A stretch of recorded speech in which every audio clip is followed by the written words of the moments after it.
Loh, kalau kamu sendiri bisa mengakui Quran itu nggak diciptakan, padahal Quran itu kertas itu dari pabrik kertas, dari pabrik lecas atau daripada larang, apa sulitnya kamu menerima firman menjadi manusia?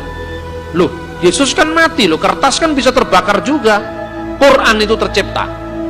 Loh, lalu bagaimana ketika Allah mengatakan Allah menciptakan dengan firman-Nya? Sesungguhnya yang disebut firman, yang disebut kudrat, yang disebut irodat, itu adalah zat Allah sendiri, itu hakikat Allah sendiri. Tapi kan Quran mengatakan Allah itu punya mata Allah di segala tempat. Quran mengatakan Allah menciptakan dengan kedua tangannya. Quran mengatakan tangan Allah di atas mereka, artinya pertolongan Allah di atas mereka. Itu berarti Allah punya tangan, Allah punya mata, Allah punya wajah, Allah punya kedua tangan. Allah harus jadi manusia. Siapa yang mengharuskan Allah jadi manusia? Tidak ada yang bisa mengharuskan Allah, kan? Nah, ini bahasa sehari-hari itu kadang-kadang tidak kita sadari, itu membatasi Tuhan. Jadi karena Tuhan sendiri punya inisiatif firman-Nya menjadi manusia, itu karena kedaulatannya, bukan kita yang mengharuskan.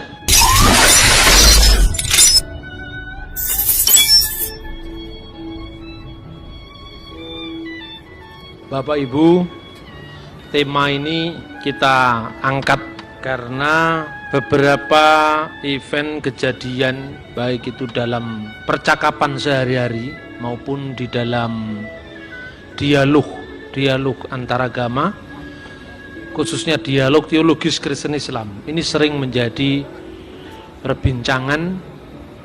Bahkan satu pihak mengatakan dia yang paling murni tauhidnya atau keesaan Allah, dan menuduh yang lain tidak memahami keesaan Tuhan dengan benar. Ini tidak hanya menjadi masalah sebetulnya di lingkungan antara agama, dalam hal ini Kristen dan Islam, tetapi di kalangan Islam sendiri sebetulnya ini juga menjadi masalah. Saya menyebut ilmu kalam itu dalam konteks umum yang ada di Indonesia. Dari deskripsi yang bisa kita simak, beberapa tokoh Islam yang menamakan diri Ahlus Sunnah wal Jamaah. Ahlus Sunnah itu adalah pengikut sunnah, pengikut Rasulullah. Wal Jamaah artinya yang dianut banyak orang. Satu contoh saja, apabila seorang sholat kemudian menyentuh perempuan, itu membatalkan sholat. Nah, ini salah satu penafsiran dari kelompok Imam Syafi'i. Ketika kita memegang anjing, lebih-lebih ingusnya, itu adalah najis, termasuk najis yang paling berat, najis mughaladzah. Maka menyentuh anjing itu membatalkan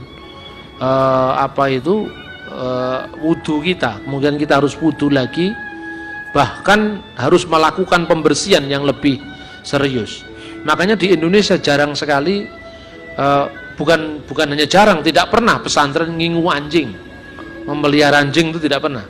Tetapi perbedaan yang kontras kalau Anda lihat di Irak atau di Mesir, banyak tokoh-tokoh agama Islam itu memelihara anjing, bahkan di Saudi Arabia, karena mereka tidak menganut mazhab Syafi'i, tapi mazhab yang lain lagi, yang memperbolehkan anjing itu bukan najis. Nah, ini mazhab hukum. Imam Malik, Imam Hanafi, Imam Hambali, Imam Syafi'i, ada 4. Tetapi dalam mazhab teologi, lah ini yang jarang muncul di permukaan. Mazhab teologi itu khususnya dulu muncul paham Mu'tazilah. Mu'tazilah itu dipimpin pertama kali oleh seorang yang bernama Wasil bin Atta. Dan Mu'tazilah itu muncul sebetulnya pertama kali lebih merupakan reaksi dari teolog-teolog Kristen sebetulnya. Ada satu buku yang cukup menarik dari kalangan Islam yang pernah diterbitkan, Sejarah Ilmu Kalam. Buku itu membahas tentang reaksi Wasil bin Atta terhadap pandangan Bapak Gereja Timur yang bernama Yohanes Damaskus. Nah, Yohanes Damaskus itu kira-kira gini supaya kita bisa memahami. Tentu ini akan saya bagi dalam 2 season minimal. Season yang pertama sekarang belum bisa menuntaskan seluk-beluk kerumitan pemahaman ilmu kalam dikaitkan nanti dengan Trinitas. Jadi kira-kira pada awal dinasti Umayyah setelah Nabi Muhammad, Abu Bakar, Umar, Utsman, Ali, kemudian pemerintahan negara Islam yang dulunya dipusatkan di Madinah dipindah ke Damaskus. Nah, pada awal-awal pemerintahan dinasti Umayyah itulah hidup seorang teolog yang sangat terkenal di dunia Kristen Timur khususnya, namanya adalah Yohanes Damaskus. Nah, Yohanes Damaskus itu sejak kakeknya dia mengabdi pada pemerintahan dinasti Umayyah, yaitu keluarga Mansur. Karena awal-awal pemerintah Islam itu membutuhkan administrator Kristen, intelektual Kristen, penerjemah Kristen. Makanya keluarga Mansur ini mulai dari zaman kakek, anak sampai cucunya, yaitu Yuhana Mansur atau Yohanes Mansur ad-Dimaski. Di Indonesia kalau Yohanes itu gak dikaitkan dengan Mansur. Yuhana Mansur ad-Dimaski, yang meskipun akhirnya dia meninggalkan kehidupan politik, hingar-bingarnya dunia politik, lalu dia menyendiri menjadi seorang rahib atau biarawan di Dir Marsaba di Yerusalem. Itu kelihatan sekali kalau dari atas bukit itu di biaranya itu harus dinaik karena di atas bukit. Nah, disitulah dia mengakhiri menghabiskan masa tuanya dengan menulis buku, menulis apologetika terhadap kesalahpahaman Islam.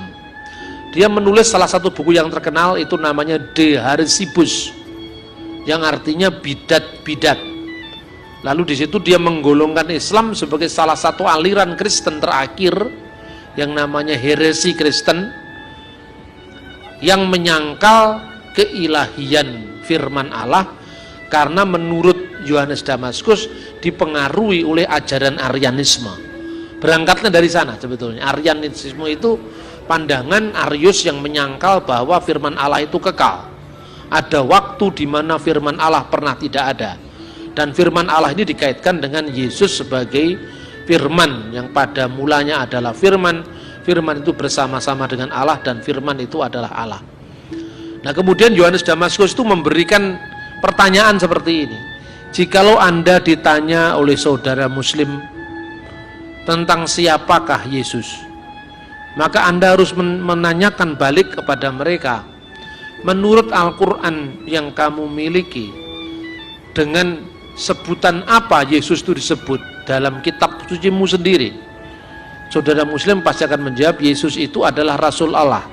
Selain Rasul Allah, dia adalah kalimatullah, firman Allah yang diberikan kepada Maryam dan roh daripadanya.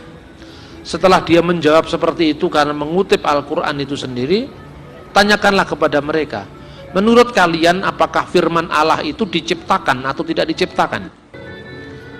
Kalau dia menjawab diciptakan, berarti ada waktu di mana Allah ada, firman-Nya pernah tidak ada. Itu berarti bahwa Allah pernah tidak bisa berfirman. Nah, kalau Allah itu pernah tidak punya firman, berarti Allah pernah tidak maha kuasa. Pertanyaan kedua, kalau seandainya firman itu diciptakan, dengan apa Allah menciptakan? Allah menciptakan dengan firman-Nya. Apabila dia menghendaki sesuatu, dia hanya berfirman jadi, maka jadilah. Dalam Alkitab dikatakan jadilah terang, maka terang itu jadi. Lah kalau firman-Nya diciptakan, dengan firman mana ia menciptakan firman itu tadi? Begitu juga roh. Lebih dahulu mana antara Allah dan rohnya? Kalau dijawab lebih dulu Allah, berarti rohnya pernah tidak ada. Selain wujudnya sudah ada, rohnya belum tidak ada. Berarti Allah pernah mati karena pernah tidak memiliki roh. Nah, tetapi kalau dijawab itu lebih dulu rohnya, lalu rohnya siapa? Kira-kira seperti itu. Maka kalau dia menjawab firman dan roh Allah itu sama kekal dengan Allah, kalau begitu kamu percaya dengan Tritunggal, itulah Tritunggal yang kami imani. Kira-kira seperti itulah argumentasi Yohanes Damaskus. Kemudian Wasil bin Atta, itu pendiri aliran Mu'tazilah, itu kemudian menyangkal, karena kalau kita menganggap Quran itu bukan makhluk, kalau kita menganggap Quran itu tidak diciptakan, berarti ini sama aja dengan Kristen, katanya gitu. Orang Kristen mengatakan firman tidak terciptakan karena Allah menciptakan dengan firman-Nya. Kalau kita lihat Quran secara fisik, itu memang diciptakan karena apa itu, kertasnya itu bikin pabrik, huruf Arab itu berkembang, sesuatu yang berkembang diciptakan, kan begitu kan? Tetapi dibalik yang tidak diciptakan itu, Quran itu adalah firman Allah yang kekal bersama-sama dengan Allah, karena Allah tidak mungkin pernah ada tanpa firman-Nya, kan kira-kira seperti itu. Nah, argumentasi ini akan segera mudah ditarik untuk membela iman Kristen. Loh, kalau kamu sendiri bisa mengakui Quran itu nggak diciptakan, padahal Quran itu kertas itu dari pabrik kertas, dari pabrik leces atau daripada larang, apa sulitnya kamu menerima firman menjadi manusia? Loh, Yesus kan mati, loh, kertas kan bisa terbakar juga, kira-kira seperti itu. Maka Wasil bin Atta mengatakan bahwa Quran itu tercipta. Duh, lalu bagaimana ketika Allah mengatakan Allah menciptakan dengan firman-Nya? Sesungguhnya yang disebut firman, yang disebut kudrat, yang disebut irodat, itu adalah zat Allah sendiri, itu hakikat Allah sendiri. Tapi kan Quran mengatakan Allah itu punya mata Allah di segala tempat. Allah mengatakan Tuhan mencipta, Quran mengatakan Allah menciptakan dengan kedua tangannya. Quran mengatakan Allah itu, tangan Allah di atas mereka, artinya pertolongan Allah di atas mereka. Itu berarti Allah punya tangan, Allah punya mata, Allah punya wajah, Allah punya kedua tangan, kan seperti itu. Maka jawabannya Wasil bin Atta, Allah melihat dengan zatnya, dengan hakikatnya. Allah punya tangan, itu maha kuasa dengan zatnya. Allah melihat dengan zatnya, Allah mendengar dengan zatnya, bukan dengan telinganya, bukan dengan matanya, kira-kira seperti itu. Nah, kemudian Asy'ari mula-mula ini menjadi pengikutnya Mu'tazilah, tetapi lama-kelamaan dia keluar dari Mu'tazilah dan dia mendirikan aliran teologi sendiri yang akhirnya disebut Asy'ariyah, yang nanti digabung dengan namanya Al-Maturidi, ya. Maturidi itu pandangan teologisnya tidak jauh berbeda dengan Asy'ari, kemudian disebut Ahli Sunnah wal Jamaah. Nah, kira-kira gaung perdebatan ini menggambarkan paralelisasinya dengan ketika gereja menghadapi Arius. Arius itu seorang imam dari Iskandaria yang mengajarkan bahwa Yesus itu lebih rendah dari Allah Bapa. Karena apa? Yesus itu ciptaan Tuhan, ciptaan Allah. Padahal Alkitab dengan tegas mengatakan Yesus itu firman Allah, dan firman itu yang menciptakan segala sesuatu. Tidak mungkin firman itu tercipta. Nah, makanya kemudian dihadapi oleh sebuah konsili atau muktamar besar yang diadakan di istana musim panasnya Konstantin, Kaisar Roma saat itu, yaitu di kota Iznik. Sekarang namanya, waktu itu namanya Nisea. Di sanalah kemudian dirumuskan yang namanya Regula Fide atau Kanun Al-Iman atau pengakuan iman panjang, yang berbunyi nu'minu bi ilahin wahid, aku percaya kepada Allah yang esa, Bapa yang maha kuasa atas segala sesuatu, yang menciptakan segala sesuatu, baik yang kelihatan maupun yang tidak kelihatan, dan percaya kepada satu Tuhan yaitu Yesus Kristus, anak Allah yang tunggal, yang lahir dari Bapa sebelum segala zaman, Allah dari Allah, terang dari terang, Allah sejati dari Allah sejati, dilahirkan tidak diciptakan. Kenapa dilahirkan? Firman itu sebelum Allah menyatakan diri melalui sang firman. Jadi tidak seorang pun pernah melihat Allah, Yohanes pasal 1 ayat 18. Tapi anak tunggal yang di pangkuan Bapa, dialah yang menyatakannya. Apa maksudnya anak tunggal yang di pangkuan Bapa? Firman Allah yang bersama-sama dengan Allah, dan firman Allah itu adalah Allah. Yesus sudah ada sebelum Abraham. Yesus sudah ada sebelum langit bumi tercipta. Karena apa? Sebagai firman Allah, Yesus mencipta semuanya, kan gitu kan? Nah, itulah sebabnya maka dilahirkan. Ketika firman itu keluar dari wujud Allah, seperti pikiran saya keluar dari diri saya menjadi kata-kata. Sebelumnya kata-kata saya, pikiran saya sudah ada bersama dengan diri saya. Keluarnya pikiran saya dari diri saya ini tidak sepertinya keluarnya benda dari benda lain. Saya bisa mengeluarkan sebanyak mungkin pikiran saya, tapi pikiran saya tidak pernah habis. Firman Allah bisa turun menjadi manusia, tapi firman Allah yang di surga tetap ada. Karena apa? Firman Allah itu keluar dari Allah tanpa meninggalkan Allah. Lu kok bisa? Karena Allah itu bukan bakpao, Allah itu bukan benda, Allah itu bukan manusia yang terikat ruang dan waktu. Allah itu adalah roh, dia bisa hadir di segala tempat. Gampang saja jawabannya. Ketika Arius mengatakan bahwa firman itu diciptakan, tidak mungkin firman itu diciptakan.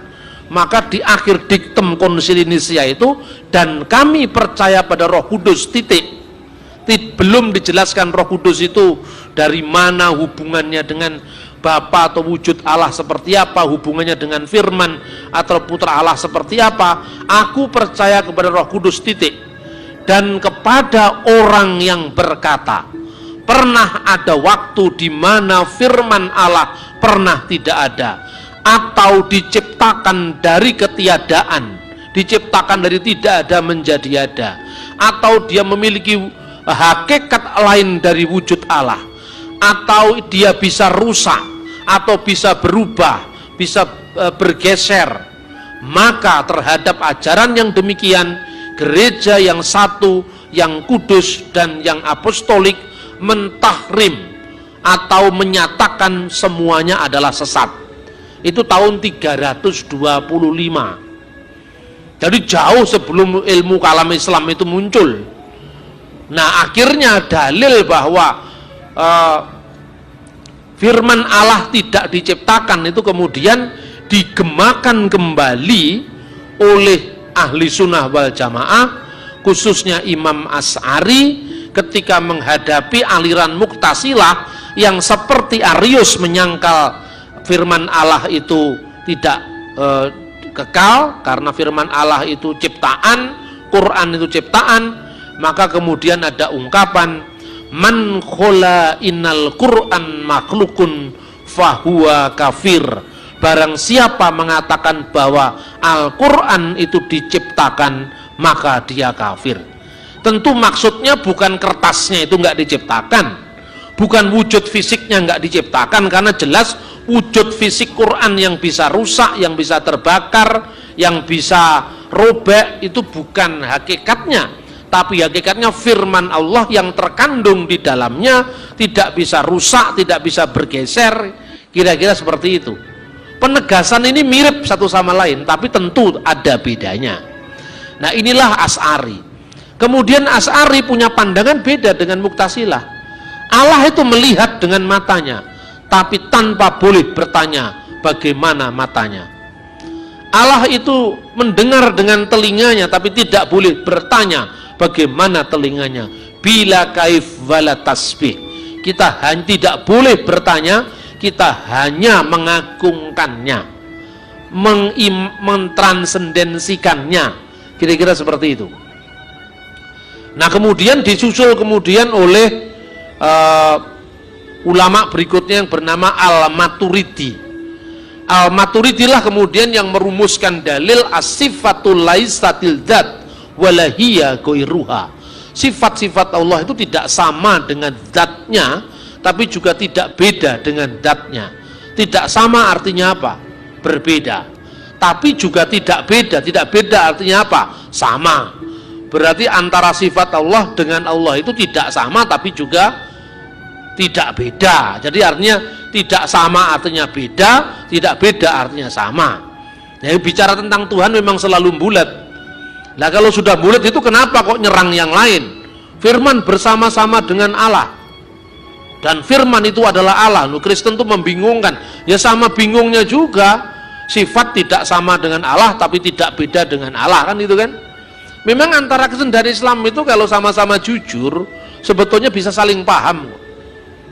Kristen itu kenapa rumit? Karena diajarkan maka rumit. Kalau Islam nggak rumit kan, nggak pernah diajarkan. Syahadat Islam itu kan cuma dua, asyhadu alla ilaha illallah wa asyhadu anna Muhammad Rasulullah. Sesungguhnya aku bersaksi bahwa tidak ada ilah lain selain Allah, dan sesungguhnya adalah Muhammad adalah utusan Allah. Titik, sudah. Islam langsung kalau begitu ngomong begitu. Tidak dijelaskan bagaimana antara Allah maha melihat dengan apanya. Allah menciptakan dengan dua tangan, apa tangannya Allah sama dengan tangannya Petro, kelawi begini kan nggak sama. Itu pun sampai sekarang menimbulkan perdebatan yang sengit. Berita yang paling akhir adalah ketika penerbitan Al-Quran oleh Majelis Mujahidin Indonesia. Majelis Mujahidin Indonesia itu menuduh Departemen Agama telah melakukan sekian ribu kesalahan penerjemahan Quran yang menyebabkan umat Islam Indonesia menjadi teroris. Yang disalahkan katanya Departemen Agama.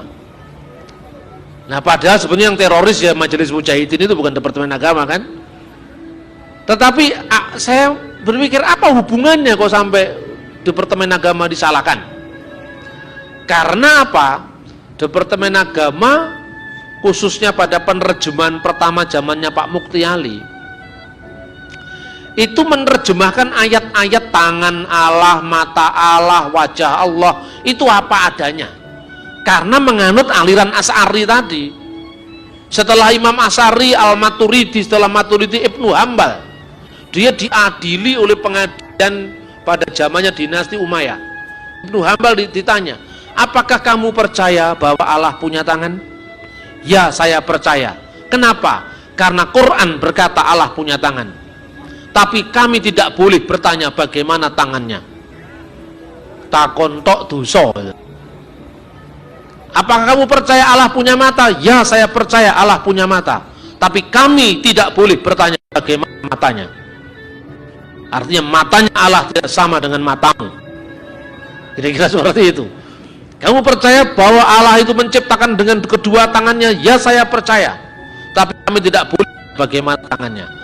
Ayat-ayat ini disebut ayat-ayat mutasyabihat, ayat-ayat yang tidak bisa dicerna dengan akal manusia.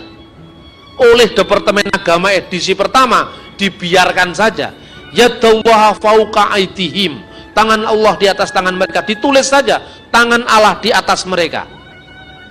Nah begitu Al-Quran ini disponsori oleh Arab Saudi, sejak muncul edisi yang laks itu dibiayai oleh Arab Saudi, semua hasil penerjemahan para ulama Indonesia yang menerjemahkan tangan Allah diterjemahkan dengan tangan apa adanya, dirubah oleh pemerintah Arab Saudi yang menjadi tim penerjemahan Quran yang terbaru. Jadi kata yadallah tidak boleh diterjemahkan tangan Allah, tapi harus Allah menolong atas mereka. Jadi tangan Allah artinya Allah maha menolong, mata Allah artinya Allah maha melihat, kira-kira seperti itu. Wajah Allah artinya hakikat atau zat Allah ada di segala tempat. Jadi tidak boleh dikatakan wajah Allah seperti wajah kita, tangan Allah seperti tangan kita, seperti itu. Majelis Mujahidin lebih ekstrim lagi dari pemerintah Arab Saudi, dikatakan bahwa ulama-ulama Indonesia itu sesat karena mereka mengartikan tangan kok seperti tangannya manusia. Itu akan menunjuk kepada aliran mujassimah di mana Allah diserupakan dengan makhluknya. Sampai hari ini perdebatan itu tidak tuntas. Jadi kalau Anda sempat silakan beli buku terjemahan Al-Quran versi Majelis Mujahidin Indonesia. Kalau nggak ada di toko buku, Anda bisa pesan langsung kepada pengurus pusatnya di Jakarta. Tapi tolong juga Anda pelajari Quran sebelum diterjemahkan ulang. Jadi Anda cari Quran terjemahan Saudi. Jadi artinya apa? Ini dalam Islam pun menjadi masalah yang rumit, serumit Tritunggal juga gitu loh. Jadi kalau Tritunggal itu rumit karena diajarkan. Seumpama kita tidak mengajarkan ya tidak rumit lah. Pokoknya percaya bahwa tidak ada ilah lain kecuali Allah yang esa, sesuai dengan sabda Yesus, dengarkanlah wahai Israel, Tuhan Allah kita, Tuhan itu esa, dan kami percaya bahwa Yesus Kristus adalah juru selamat dunia, kan titik kan? Tidak sulit. Ketika Anda bergereja di Pantekosta, nggak terlalu sulit dengan bergereja di Protestan atau di Katolik, karena pengakuan imannya kan sempit sekali. Anda percaya Yesus sebagai Tuhan, percaya, haleluya, tepuk tangan dengan pulang, selesai itu. Terus ditakoni kan bingung, apa hubungannya Tritunggal, Bapa, Putra, dan Roh Kudus, ya kan? Tapi kalau di Protestan agak sulit sedikit karena ada pengakuan iman panjang. Dan kepada Yesus Kristus anaknya yang tunggal, Tuhan kita yang dikandung dari Roh Kudus. Kalau pengakuan iman rasuli nggak ada sulitnya, karena itu sederhana. Tapi kalau pengakuan iman panjang, anak Allah yang tunggal yang lahir dari Bapa sebelum segala abad, Allah dari Allah, terang dari terang, Allah sejati dari Allah sejati, dilahirkan tidak diciptakan, yang olehnya segala sesuatu diciptakan, yang demi kita manusia dan demi keselamatan kita telah turun dari surga, dilahirkan oleh dikandung oleh Roh Kudus, dilahirkan oleh anak darah Maria, dan seterusnya, kan sulit. Dan percaya kepada Roh Kudus, wa birrohil kudus ar-robul muhyi, Tuhan yang menghidupkan, yang keluar dari Bapa. Sama gereja Katolik ditambahi dan Putra, lebih rumit lagi. Tritunggalnya rumit karena diajarkan. Kalau di Islam, asyhadu alla ilaha illallah wa asyhadu anna Muhammad Rasulullah, Islam kan nggak diajarkan. Di Pantekosta juga nggak diajarkan, makanya nggak terlalu rumit gitu loh. Makanya kadang-kadang kalau Anda tidak mau rumit, ya gereja Pantekosta sajalah. Tapi kalau nanti tiba-tiba Anda bingung kemudian mualaf, ya semplon dewe lek mau mualaf. Artinya apa? Iman itu membutuhkan penjelasan. Kalau iman tidak membutuhkan penjelasan, maka kita tidak bisa mempertahankan apa yang kita yakini. Apa prestasinya kalau kita pokoknya aku iki, gitu dikatakan, wis pokoknya agama di sisi Allah yang terbaik itu adalah Islam. Kan biasanya kan teman-teman Muslim gitu.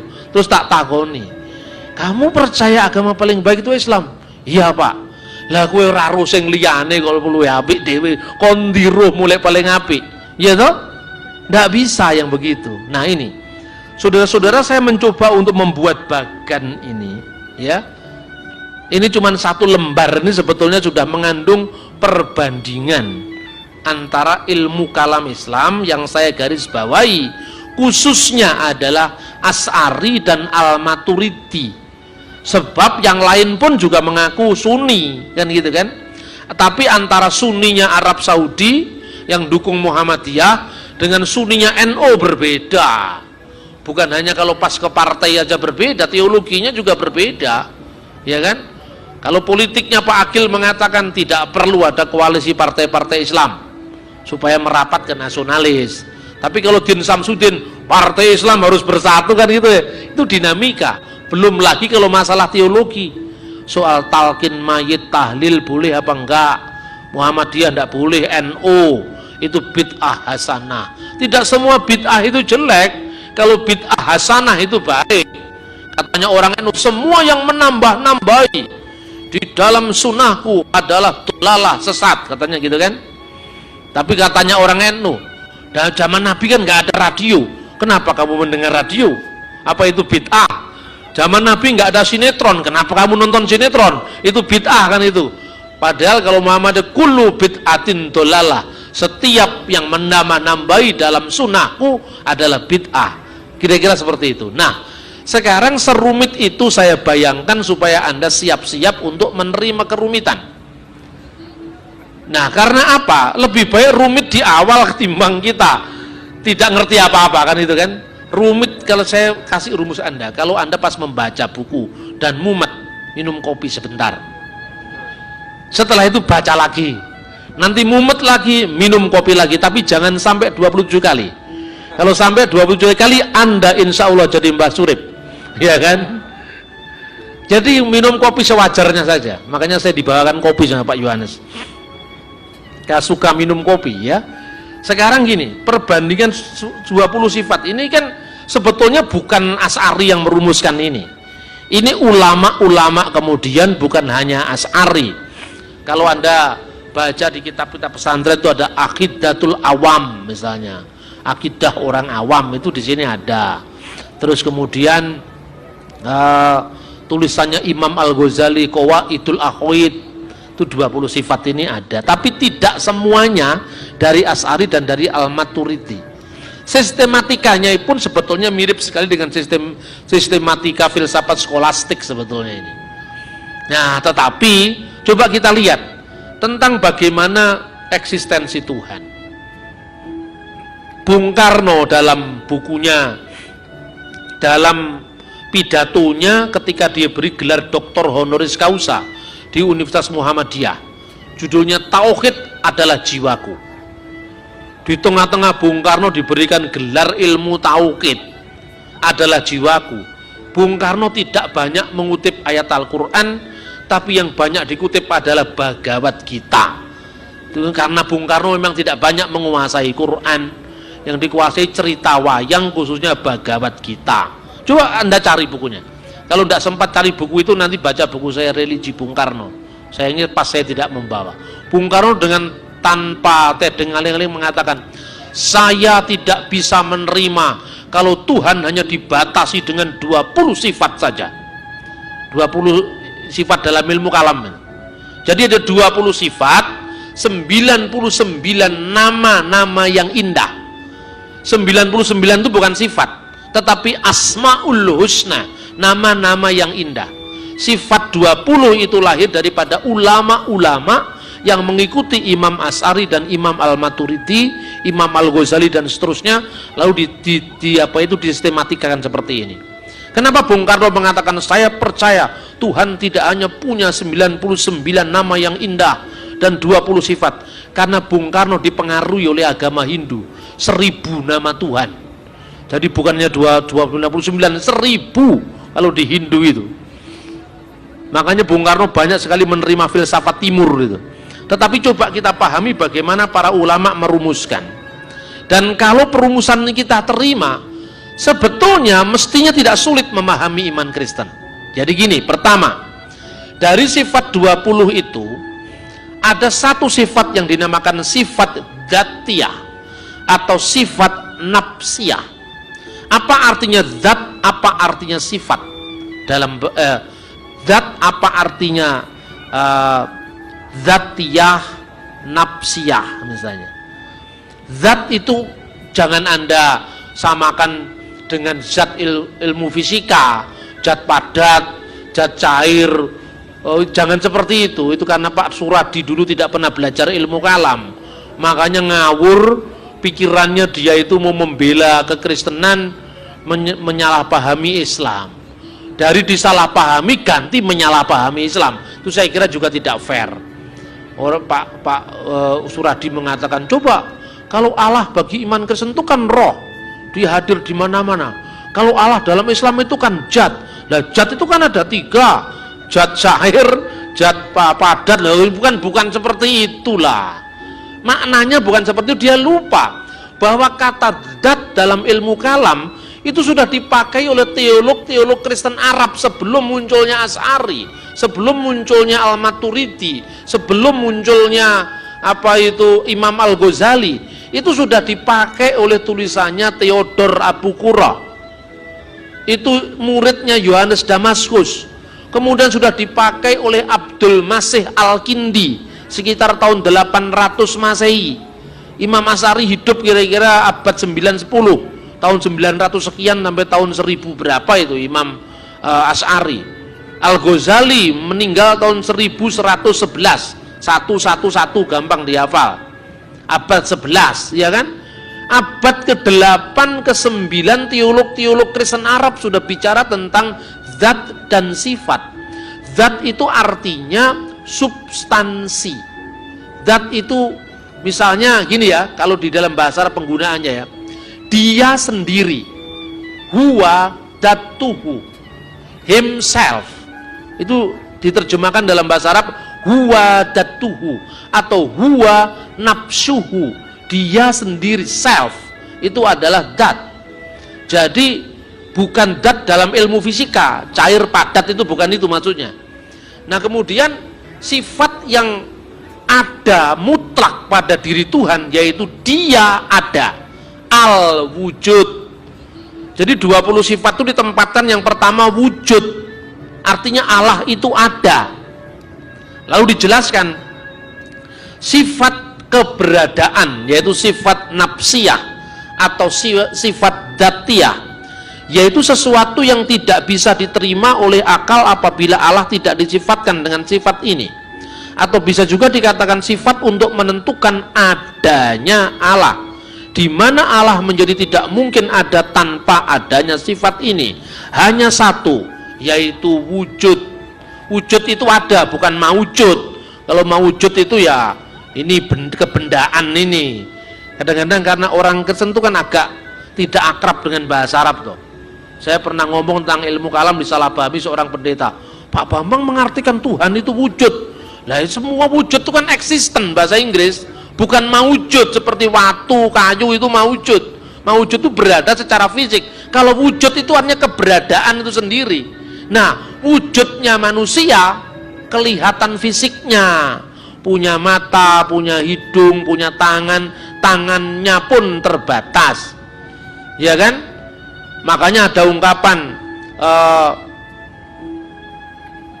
maksud hati memeluk gunung, tetapi apa daya hanya bisa memeluk kursi, kan gitu kan? Itulah artinya apa? Ini keterbatasan wujud manusia. Kalau Allah wujudnya bukan fisik, non fisik. Itulah sebabnya Alkitab mengatakan Allah itu roh. Coba gambarin roh kan nggak bisa. Ya kan, seperti anak Papua diajari gurunya, suruh gambar. Gambar apa? Ya terserah, gambar apa? Gambar apa namanya, buaya. Dia nggak ngerti gambar buaya. Kemudian gurunya datang, loh si Obed, mana buayanya? Karena gurunya datang dicoret-coret ini. Mana buayanya? Tadi ada bu, tapi karena ibu datang dia takut buayanya lari, ini bekasnya. Apa itu pengertiannya apa? Kelihatan, apapun kelihatan. Kadal, buaya, tekek itu kan kelihatan. Manusia. Tapi Allah itu tidak kelihatan, tapi ada. Karena itu adanya Allah beda dengan adanya makhluk. Pertama apa? Ini sedikit ilmu filsafat. Adanya Allah itu ada absense, ada dengan sendirinya. Tetapi kalau manusia, dinosaurus, kadal, tekek, cecak, itu manusia yang itu namanya ada abs alio, ada karena diadakan oleh Sang Maha Pengada. Ini baru satu seri ngomong ada ini, ya kan? Memang semua ini kan lahir dari permenungan filsafati. Jadi sebetulnya adanya Allah itu berbeda dengan adanya makhluknya. Kemudian muncullah sifat salbiyah. Ini saya bercerita tentang ilmu kalam Islam dulu, nanti kita bandingkan dengan iman Kristen.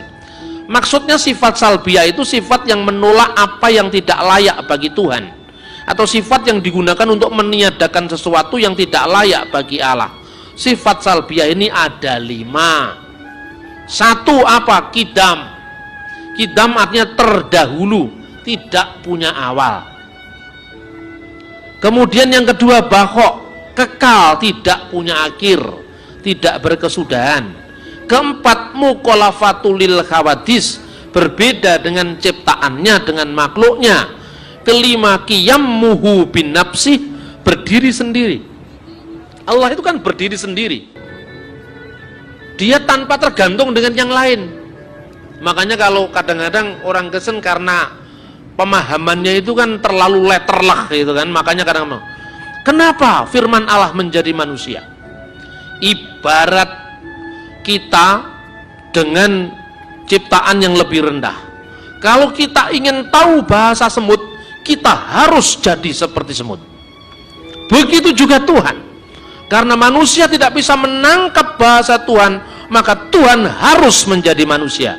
Terus saya tanya, yang mengharuskan Tuhan siapa? Ya tidak ada Pak lo. Kok harus?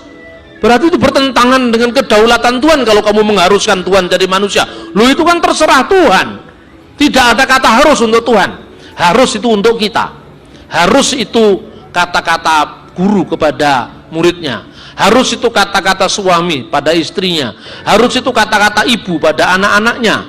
Harus itu kata pemimpin kepada yang dipimpinnya. Tapi kalau mengatakan Tuhan harus jadi semut, yang mengharuskan siapa? Wong Tuhan kok diharuskan? Nah, ini bahasa sehari-hari itu kadang-kadang tidak kita sadari, itu membatasi Tuhan. Jadi karena Tuhan sendiri punya inisiatif, firman-Nya menjadi manusia, itu karena kedaulatannya, bukan kita yang mengharuskan, kan gitu. Kemudian terakhir adalah esa. Kalau manusia tadi berdiri dengan yang lain, qiyamuhu bi ghairihi, itu manusia. Dia berdiri karena yang lain. Aristoteles mengatakan manusia soon politikon, manusia membutuhkan orang lain. Karena apa? Manusia itu adalah qiyamuhu bi ghairihi.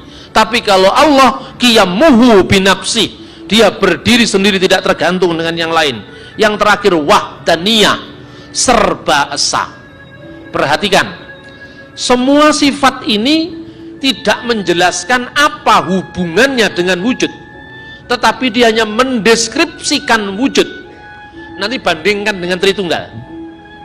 Tritunggal itu bukan sekedar mendeskripsikan Allah, tetapi menjelaskan siapa Allah dan hubungan-hubungannya dengan sifat-sifat tadi, bahkan hubungan-hubungannya dengan ciptaannya.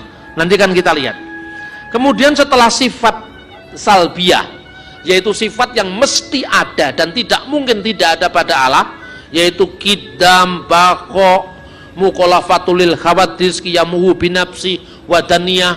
Kalau di pesantren dinyanyikan mukhalafatul lil khawadisi, qiyamuhu binafsi, itu dihafalkan sama saudara muslim supaya mereka selalu ingat bahwa Allah itu qiyamuhu binafsi, tidak tergantung dengan yang lain, dia berdiri sendiri, bahwa Allah itu berbeda dengan ciptaannya.